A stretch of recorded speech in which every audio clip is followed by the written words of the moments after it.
നിർബന്ധിത മതപരിവർത്തനത്തിന് ഇരയാക്കപ്പെട്ട 13 വയസ്സുള്ള ക്രിസ്ത്യൻ പെൺകുട്ടിയുടെ വിവാഹം പാകിസ്ഥാൻ കോടതി ശരിവച്ചു.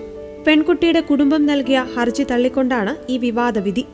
ജസ്റ്റിസ് സയ്യിദ് ഹസൻ, അസർ റിസ്വി, ജസ്റ്റിസ് മുഹമ്മദ് കരീം ഖാൻ എന്നിവരടങ്ങുന്ന 2-അംഗ ബെഞ്ചാണ് വിധി പുറപ്പെടുവിച്ചത്.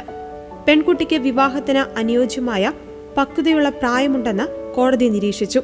ഇസ്ലാം മതത്തിലേക്ക് മാറുന്നതിന് പ്രത്യേക ചടങ്ങുകൾ ആവശ്യമില്ലെന്നും വിശ്വാസ പ്രഖ്യാപനവും സത്യവാങ്മൂലവും മതം മാറ്റം സാധൂകരിക്കുവാൻ മതിയെന്നും കോടതി വ്യക്തമാക്കി.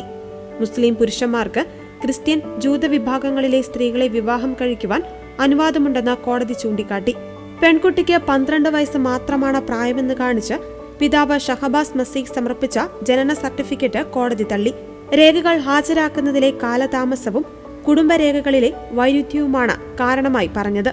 കൂടാതെ കോടതിയിൽ ഹാജരായപ്പോൾ പെൺകുട്ടിയുടെ ശാരീരിക രൂപം പ്രായക്കൂടുതൽ തോന്നിപ്പിക്കുന്നുവെന്നും ജഡ്ജിമാർ വിധിന്യായത്തിൽ കുറിച്ചു.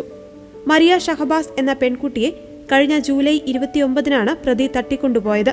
പ്രായപൂർത്തിയാകാത്ത പെൺകുട്ടിയെ തട്ടിക്കൊണ്ടുപോയി നിർബന്ധിച്ച മതം മാറ്റിയതാണെന്ന് മനുഷ്യാവകാശ പ്രവർത്തകർ ആരോപിക്കുന്നു.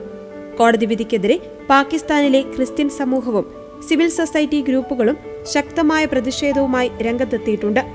ഈ വിധി ന്യൂനപക്ഷ വിഭാഗങ്ങളിലെ പെൺകുട്ടികളുടെ സുരക്ഷയെ ബാധിക്കുമെന്ന ആശങ്കയും ഉയരുന്നുണ്ട്.